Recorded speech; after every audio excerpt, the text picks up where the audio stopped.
Hi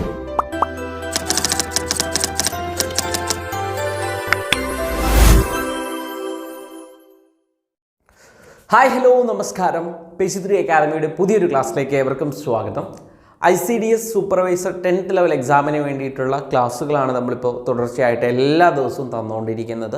അപ്പോൾ ഇന്ന് വന്നിട്ടുള്ളത് നമ്മൾ ജോഗ്രഫിയുടെ ഒരു ഭാഗത്തു നിന്നാണ് വന്നിട്ടുള്ളത്. നമുക്ക് സോഷ്യൽ സയൻസിൽ നിന്ന് 30 മാർക്കാണ് എന്ത് ചെയ്യാനുള്ളത്, വരാനുള്ളത്. അതിൽ economics, political science, geography, history ഇങ്ങനെ ഭാഗങ്ങളിൽ നിന്നാണ് ചോദ്യങ്ങൾ വരിക. അപ്പോൾ ഇതിൽ വന്നിട്ടുള്ള 10ാം ക്ലാസ് നിലവാരത്തിലുള്ള ഒരു പരീക്ഷയാണ്. അപ്പോൾ സ്കൂൾ പാഠപുസ്തകത്തിൽ നിന്ന് ഉറപ്പായിട്ടൊരു ചോദ്യം പ്രതീക്ഷിക്കാവുന്നതാണ്. നമ്മളിന്ന് വന്നിട്ടുള്ളത് ജോഗ്രഫിയിൽ സ്കൂൾ പാഠത്തെ ബേസ് ചെയ്തിട്ടുള്ള, സ്കൂൾ ടെക്സ്റ്റ് ബുക്ക് ബേസ് ചെയ്തിട്ട് തയ്യാറാക്കിയിട്ടുള്ള ഒരു ക്ലാസ്സുമായിട്ടാണ്. നമ്മുടെ ടോപ്പിക്ക് അന്തരീക്ഷം എന്നുള്ളതാണ്. അന്തരീക്ഷവും അന്തരീക്ഷത്തിലെ ഘടന, അന്തരീക്ഷത്തിലെ പാളികൾ, ഇതിനെക്കുറിച്ചാണ് നമ്മൾ എന്ത് ചെയ്യാൻ പോകുന്നത്, പഠിക്കാനായിട്ട് പോകുന്നത്.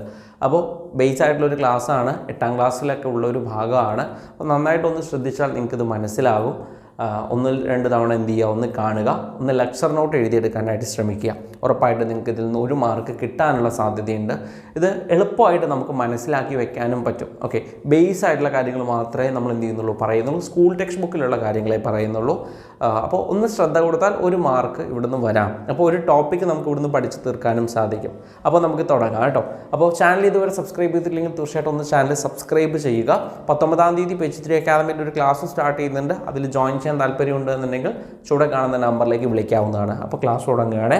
അപ്പോൾ നമ്മൾ പറഞ്ഞിട്ടുണ്ടായിരുന്നു, അന്തരീക്ഷ ഘടനയെക്കുറിച്ചാണ് നമ്മൾ പഠിക്കുന്നത്. നമ്മുടെ അന്തരീക്ഷം, ഓക്കെ, നമ്മുടെ ഭൂമിക്ക് അല്ലെ ഒരു പുതപ്പ് പോലെ ഭൂമിയെ ആവരണം ചെയ്ത ഒരു കുറേ വായുകളൊക്കെ അടങ്ങിയിട്ടുള്ള, കുറേ വാതകങ്ങളൊക്കെ അടങ്ങിയിട്ടുള്ള ഒരു പുതപ്പ് പോലെ ഒരു സംവിധാനമുണ്ട്. അതിനെയാണ് നമ്മൾ അന്തരീക്ഷം എന്ന് പറയുന്നത്.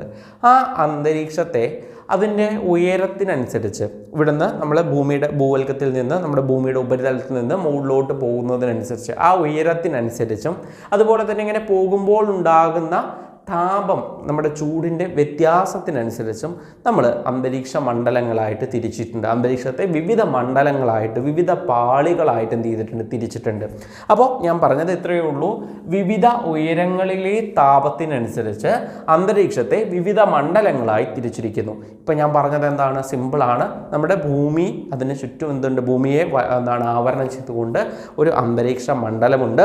ഈ അന്തരീക്ഷം നമ്മൾ ഭൂമിയുടെ ഉപരിതലത്തിൽ നിന്ന് മുകളിലോട്ട് തോറും അല്ലെ, ഇങ്ങനെ ഉയരം പോകുന്തോറും ആ ഉയരത്തിനനുസരിച്ച് താപത്തിൽ വ്യത്യാസമുണ്ട്.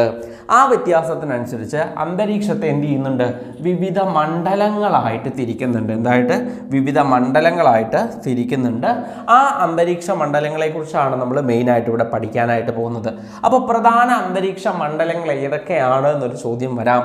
അത് നമ്മൾ മെയിനായിട്ട് മനസ്സിലാക്കണം. Troposphere, stratosphere, mesosphere, thermosphere. കേൾക്കുമ്പോൾ ടെൻഷനൊന്നും അടിക്കേണ്ട കാര്യമില്ല, പഠിക്കാൻ ബുദ്ധിമുട്ടാണെന്ന് കരുതേണ്ടതില്ല. 8ാം ക്ലാസ് കുട്ടി പഠിക്കുന്ന ഒരു കാര്യമേ ഉള്ളൂ, 8ാം ക്ലാസ്സുകാരൻ പഠിക്കുന്ന ഒരു കാര്യമേ ഉള്ളൂ. അപ്പോൾ ഒന്ന് ശ്രദ്ധിച്ചാൽ ഇത് കിട്ടും. ഇതിപ്പോൾ പറഞ്ഞതൊന്ന് ശ്രദ്ധിക്കുക. Troposphere, stratosphere, mesosphere, thermosphere. ഈ 4 എണ്ണമാണ് പ്രധാന അന്തരീക്ഷ മണ്ഡലങ്ങൾ.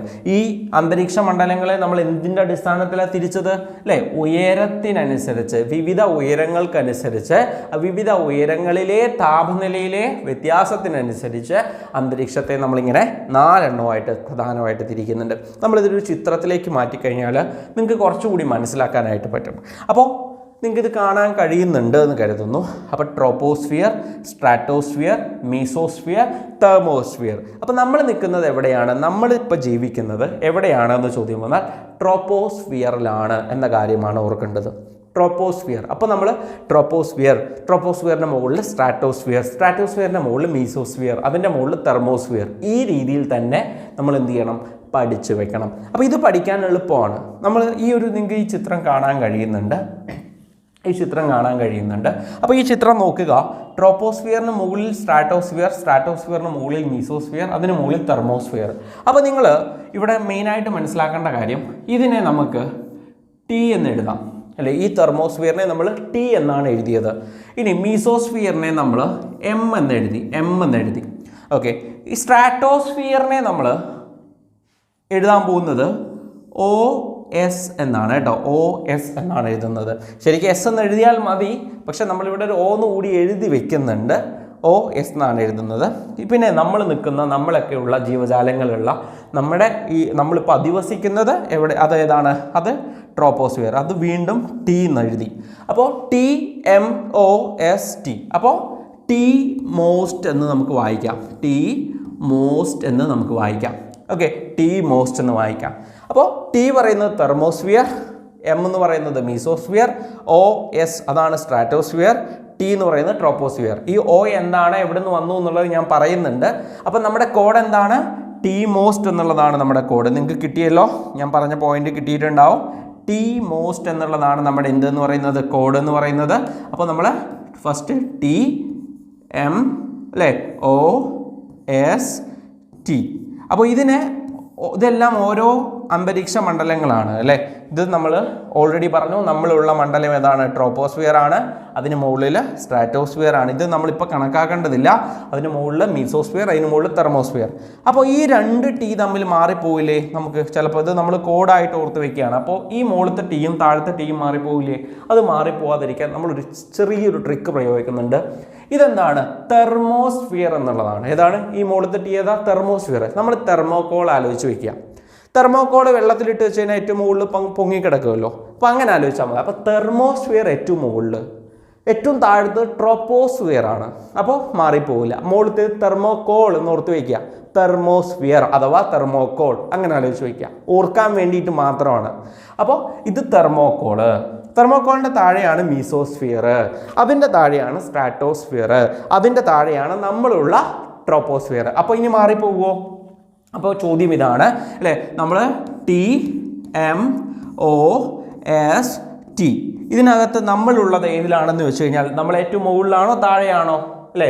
നമ്മൾ താഴെയല്ലേ. അപ്പോൾ താഴെയുള്ളത് ട്രോപ്പോസ്ഫിയർ, മുകളിലുള്ളത് ഏതാണ്? തെർമോകോൾ എന്ന് നമ്മൾ പറഞ്ഞു. അപ്പോൾ തെർമോസ്ഫിയർ. അപ്പോൾ അത് ഓർത്ത് വെച്ചാൽ ഇവിടുന്ന് കിട്ടാൻ പോകുന്നത് 1 മാർക്കാണ്. പരീക്ഷയ്ക്ക് ചോദിച്ചാൽ കിട്ടാൻ പോകുന്നത് 1 മാർക്കാണ്. അപ്പോൾ ഇത് ഇമ്പോർട്ടൻ്റ് ആണ്. ഓക്കെ, ഇത് ഇമ്പോർട്ടൻ്റ് ആണ്.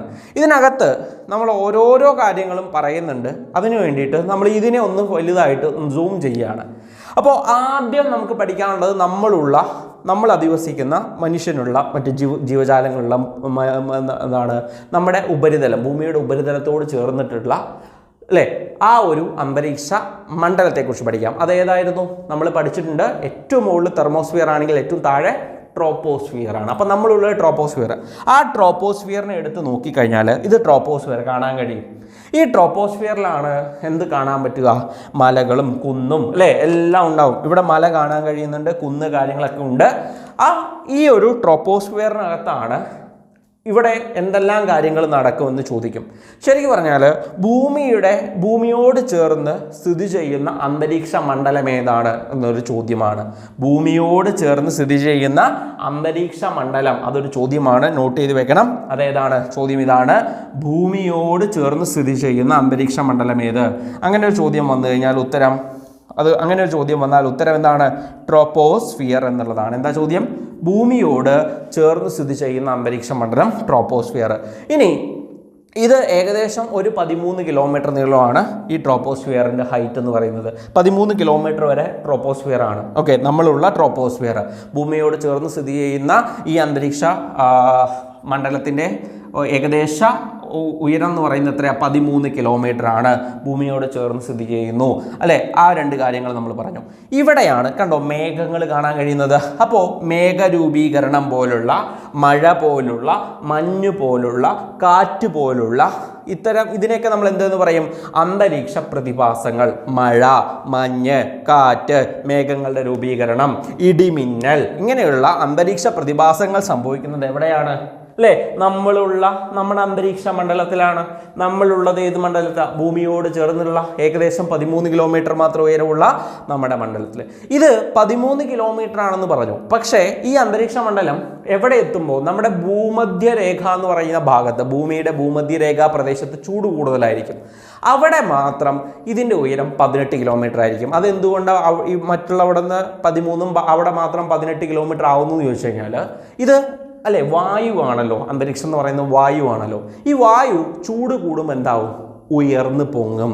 അതുകൊണ്ടാണ് ഭൂമധ്യരേഖാ പ്രദേശത്ത് 18 കിലോമീറ്ററും അല്ലാത്തവിടെ ഏകദേശം 13 കിലോമീറ്ററുമാണ് ഏത് നമ്മുടെ ട്രോപ്പോസ്ഫിയറിൻ്റെ ഉയരം എന്ന് പറയുന്നത്. ട്രോപ്പോസ്ഫിയർ ഭൂമിയോട് ചേർന്ന് സ്ഥിതി ചെയ്യുന്ന അന്തരീക്ഷ മണ്ഡലമാണെന്നും അവിടെ 13 കിലോമീറ്റർ ഉയരം അല്ലെങ്കിൽ ഭൂമധ്യരേഖാ പ്രദേശത്ത് 18 കിലോമീറ്റർ ആണ് ഉയരം.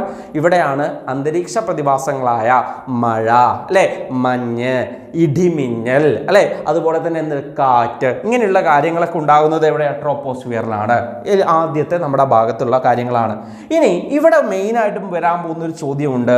ഇവിടെ നമ്മുടെ ഭൂമിയിൽ നിന്ന് ഓരോ 165 മീറ്ററും എത്രയാണ്? ഓരോ 165 മീറ്റർ നമ്മൾ ഉയരം ഇങ്ങനെ കൂടി പോകും തോറും 1 ഡിഗ്രി സെൽഷ്യസ് വെച്ചിട്ട് എന്ത് വരുന്നുണ്ട്?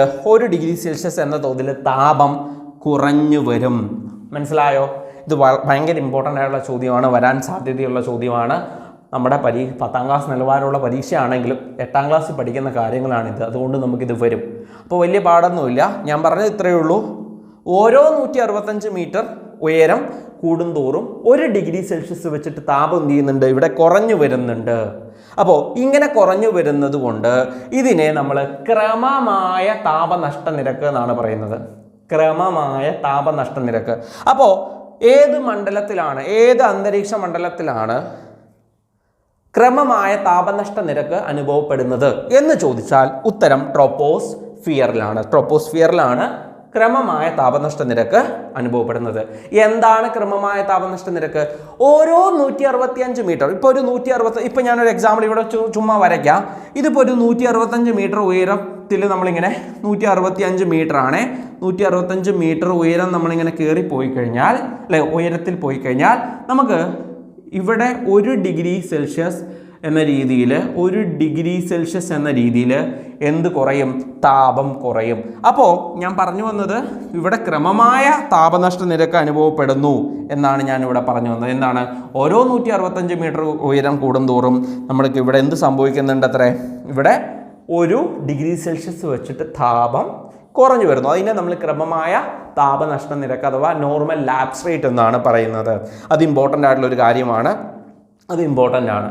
അപ്പോൾ ഇവിടെ എന്തൊക്കെയുണ്ട്? മേഘം, മഴ, മഞ്ഞ്, കാറ്റ്, ഇടിമിന്നൽ പോലുള്ള പ്രകൃതി, അല്ലെ, പ്രതിഭാസങ്ങൾ, അന്തരീക്ഷ പ്രതിഭാസങ്ങൾ സംഭവിക്കുന്നുണ്ട്. 13 കിലോമീറ്റർ ഉയരം, ചില സ്ഥലത്ത് മാത്രം 18. അത് ഏത് സ്ഥലം? ഭൂമധ്യരേഖാ പ്രദേശത്താണ്. 165 മീറ്റർ ഉയരം കൂടുന്തോറും 1 ഡിഗ്രി സെൽഷ്യസ് താപം എന്ത് ചെയ്യുന്നു? കുറഞ്ഞു വരുന്നു. നിങ്ങൾ ആലോചിച്ച് നോക്കിയിട്ടുണ്ടോ? നമ്മൾ മലകളുടെ മുകളിൽ പൊക്കത്തിലൊക്കെ പോകുന്ന സമയത്ത് നെല്ലിയാമ്പതിയൊക്കെ പോയിട്ടുണ്ടോ? നെല്ലിയാമ്പതി പോകുന്നുണ്ടെങ്കിൽ നമുക്ക് തണുപ്പ് അനുഭവപ്പെടും, അല്ലെ? കുന്നിൻ പുറത്തേക്ക് പോകുമ്പോൾ നമുക്ക് തണുപ്പ് അനുഭവപ്പെടും. കാരണം എന്താ? 165 മീറ്റർ ഉയരം കൂടുന്തോറും 1 ഡിഗ്രി സെൽഷ്യസ് വെച്ചിട്ട് താപം കുറഞ്ഞു വരും, അതായത് തണുപ്പ് കൂടി വരും. അതുകൊണ്ടാണ്. അപ്പോൾ അതിന് ക്രമമായ താപനഷ്ട നിരക്ക് എന്നാണ് നമ്മൾ പറയുന്നത്. അപ്പോൾ ഇതാണ് ട്രോപ്പോസ്ഫിയറിൻ്റെ കാര്യം. ഈ ട്രോപ്പോസ്ഫിയർ കഴിഞ്ഞാൽ അടുത്ത മണ്ഡലമാണ് സ്ട്രാറ്റോസ്ഫിയർ. ട്രോപ്പോസ്ഫിയർ കഴിഞ്ഞാൽ അതിൻ്റെ മുകളിൽ ഏതാ മണ്ഡലം? സ്ട്രാറ്റോസ്ഫിയർ. ഈ ട്രോപ്പോസ്ഫിയറിൻ്റെയും സ്ട്രാറ്റോസ്ഫിയറിൻ്റെയും ഇടയിലുള്ള ഒരു ഭാഗത്തെ നമ്മൾ ടോപ്പോപാസ് എന്നാണ് പറയുക. എന്താ പറയുക? ടോപ്പോപാസ് എന്നാണ് പറയുക. ഈ ടോപ്പോപാസ് എന്ന് നമ്മൾ പറയുന്നതിന് മുമ്പ് നമ്മൾ മനസ്സിലാക്കേണ്ടത്, നമ്മളിപ്പോൾ പ്രധാന അന്തരീക്ഷ മണ്ഡലങ്ങൾ, അന്തരീക്ഷ പാളികൾ, നമ്മൾ ഏറ്റവും മുകളിൽ തെർമോസ്ഫിയർ, മീസോസ്ഫിയർ, സ്ട്രാറ്റോസ്ഫിയർ, ട്രോപ്പോസ്ഫിയർ, ഇങ്ങനെ 4 എണ്ണം നമ്മൾ പഠിച്ചിട്ടുണ്ട്. ഓർക്കുന്നുണ്ടോ? ഇതല്ലേ നമ്മൾ പ്രധാനപ്പെട്ട അന്തരീക്ഷ മണ്ഡലങ്ങൾ എന്ന് പറഞ്ഞത്? ട്രോപ്പോസ്ഫിയർ, സ്ട്രാറ്റോസ്ഫിയർ, മീസോസ്ഫിയർ, തെർമോസ്ഫിയർ എന്നല്ലേ നമ്മൾ പറഞ്ഞത്. അപ്പോൾ ഈ പ്രധാന അന്തരീക്ഷ മണ്ഡലങ്ങൾക്കിടയിൽ ഈ 2 പ്രധാനപ്പെട്ട അന്തരീക്ഷ മണ്ഡലങ്ങളായിട്ടുള്ള, അല്ലേ, നമ്മൾ എന്തൊക്കെയാണ് പറഞ്ഞിട്ടുള്ളത്? ഒന്നൊന്ന് പറഞ്ഞേ, അല്ലേ, നമ്മൾ പറഞ്ഞിട്ടുള്ള കാര്യങ്ങളൊന്ന് പറഞ്ഞേ.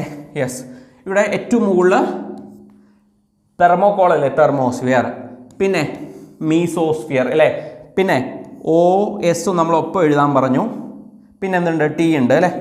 അപ്പോൾ ഇങ്ങനെ ഓരോന്നിനെ വേർതിരിച്ചിട്ടുണ്ട്, അല്ലേ. അപ്പോൾ 4 എണ്ണം, 1 2 3 4, 1 2 3 4, ഇങ്ങനെയാണ് നമ്മൾ പോയിക്കുന്നത്. ഈ ട്രോപ്പോസ്ഫിയറിനെയും സ്ട്രാറ്റോസ്ഫിയറിനെയും വേർതിരിക്കുന്ന അന്തരീക്ഷ ഭാഗങ്ങളെ നമ്മൾ സംക്രമണ മേഖലകൾ എന്നാണ് പറയുക. ഇപ്പോൾ ഇതെന്താണ്? സംക്രമണ മേഖലയാണ്. ട്രോപ്പോസ്ഫിയറിനെയും സ്ട്രാറ്റോസ്ഫിയറിനെയും തമ്മിൽ വേർതിരിക്കുന്ന ഈ മേഖല എന്ത് പേരിൽ അറിയപ്പെടുക? സംക്രമണ മേഖല എന്നറിയപ്പെടുക. ആ സംക്രമണ മേഖലയാണ് ടോപ്പോപാസ് എന്ന് പറയും. എന്താണ്? ടോപ്പോപാസ്. അപ്പോൾ സിമ്പിളാണ്, മനസ്സിലാക്കണം. നമ്മളിവിടെ പഠിക്കുന്നത് അന്തരീക്ഷ മണ്ഡലമാണ്, അന്തരീക്ഷ പാളികളെയാണ്. അന്തരീക്ഷ പാളികളെ നമ്മൾ എങ്ങനെയാണ് വേർതിരിക്കുന്നത്? ഉയരത്തിനനുസരിച്ച് താപത്തിലുണ്ടാകുന്ന വ്യതിയാനങ്ങൾക്കനുസരിച്ച് അന്തരീക്ഷത്തെ പ്രധാനമായിട്ട് 4ആയി തിരിച്ചു. നമ്മൾ അധിവസിക്കുന്ന ട്രോപ്പോസ്ഫിയർ, ഈ ട്രോപ്പോസ്ഫിയറിൻ്റെ മുകളിലാണ് സ്ട്രാറ്റോസ്ഫിയർ ഉണ്ടാവുക.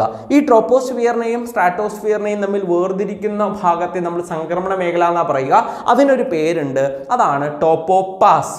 ട്രോപ്പോസ്ഫിയറിന് പാസ് ചെയ്തിട്ട് സ്ട്രാറ്റോസ്ഫിയർ. അപ്പോൾ ടോപ്പോ എന്നാണ് പാസ് ചെയ്യുന്നത്, അപ്പോൾ ടോപ്പോ പാസ് എന്ന് ആലോചിച്ച് വയ്ക്കുക. അപ്പോൾ ഈ ട്രോപ്പോസ്ഫിയർ നമ്മൾ പഠിച്ചു. നമ്മൾ സ്ഥിതി ചെയ്യുന്നത് എവിടെയാ? നമ്മൾ ജീവിക്കുന്നത് എവിടെയാ? നമ്മുടെ ജീവിതം ട്രോപ്പോസ്ഫിയറിലാണ്. ഇവിടെ എന്തൊക്കെയുണ്ട്? ഭൂമിയോട് അല്ലേ, നമ്മളിവിടെ പറഞ്ഞിട്ടുണ്ടായിരുന്ന കാര്യം ഓർക്കുന്നുണ്ട്. ഭൂമിയോട് ചേർന്ന് സ്ഥിതി ചെയ്യുന്ന അന്തരീക്ഷ മണ്ഡലമാണ്.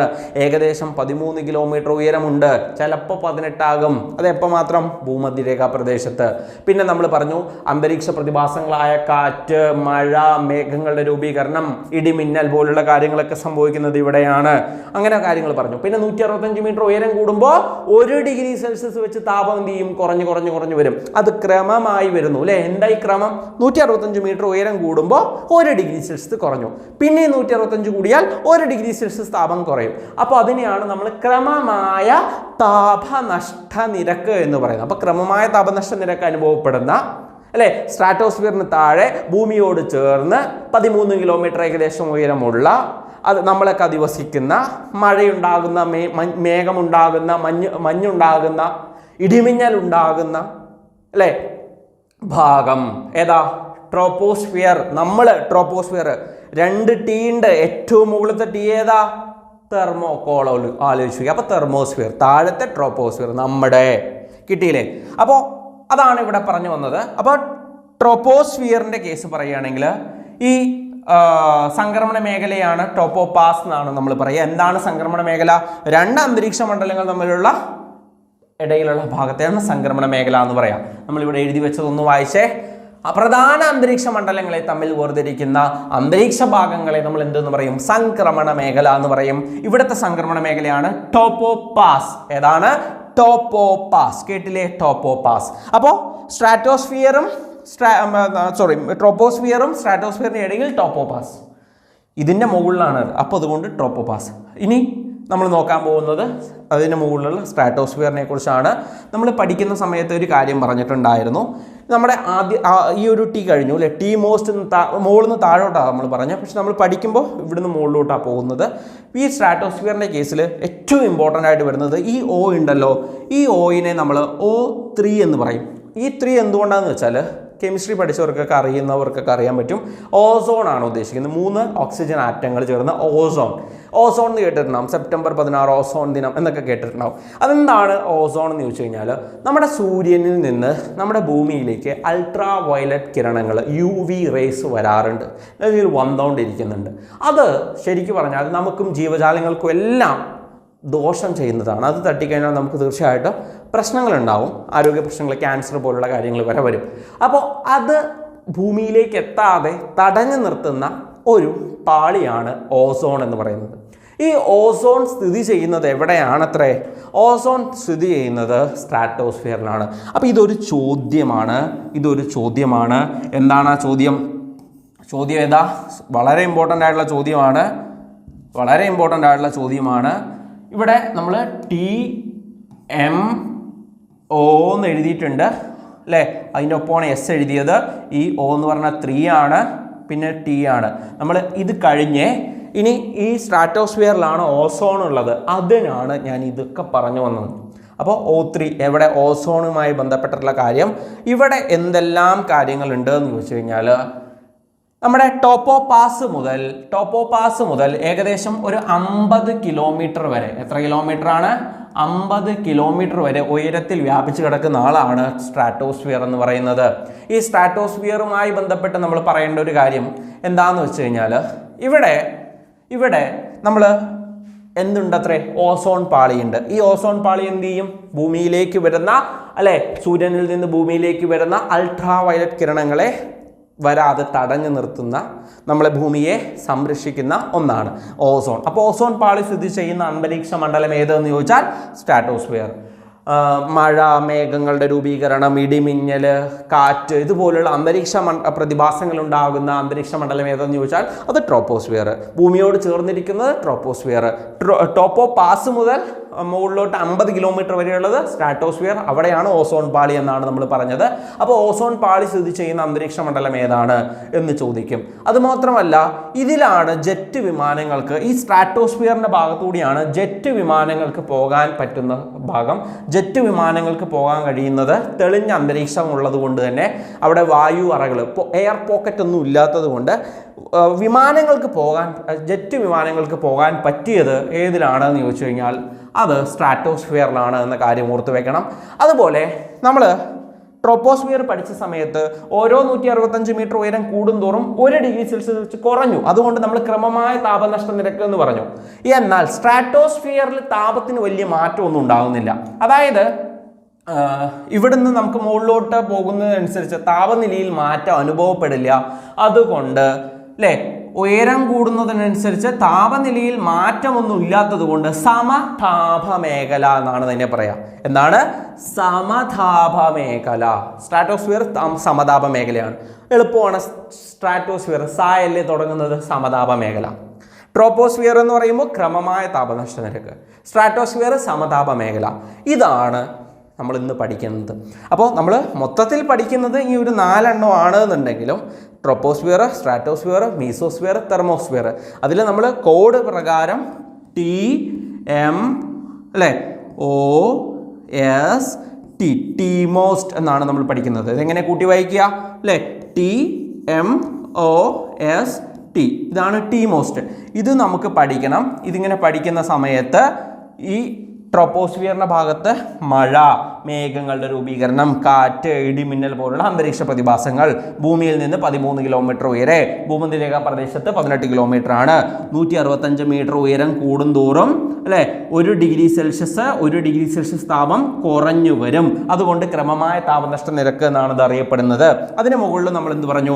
ഇവിടെ O3 എന്ന് എഴുതിയാൽ തന്നെ ഓസോണായി. അപ്പോൾ O3 സ്ഥിതി ചെയ്യുന്ന അന്തരീക്ഷ പാളി, അതായത് ഓസോൺ സ്ഥിതി ചെയ്യുന്ന അന്തരീക്ഷ പാളിയാണ് സ്ട്രാറ്റോസ്ഫിയർ. ഈ സ്ട്രാറ്റോസ്ഫിയറുമായി ബന്ധപ്പെട്ട് നമ്മൾ മെയിനായിട്ട് മനസ്സിലാക്കേണ്ട കാര്യം, ഇവിടെ സ്ട്രാറ്റോസ്ഫിയർ ഉണ്ട്. അതുപോലെ തന്നെ ഇവിടെ എന്തുണ്ട്? വിമാനങ്ങൾക്കൊക്കെ പോകാൻ പറ്റിയ അല്ലേ അന്തരീക്ഷ പാളി. ഇത് വിമാനമായിട്ട് കൂട്ടണേ. ഞാൻ ചിത്രമൊന്നും വരയ്ക്കാൻ പോരാ. അപ്പോൾ ഇത് വിമാനങ്ങൾക്കൊക്കെ പറ്റിയ ഒരു പാളിയാണ്. എയർ പോക്കറ്റുകളില്ല. സമതാപ മേഖലയാണ്.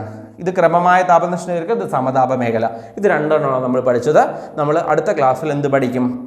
മീസോസ്ഫിയറിനെ കുറിച്ചും തെർമോസ്ഫിയറിനെ കുറിച്ചും പഠിക്കും. ക്ലിയർ അല്ലേ? ഓക്കെ അല്ലേ? Thank you.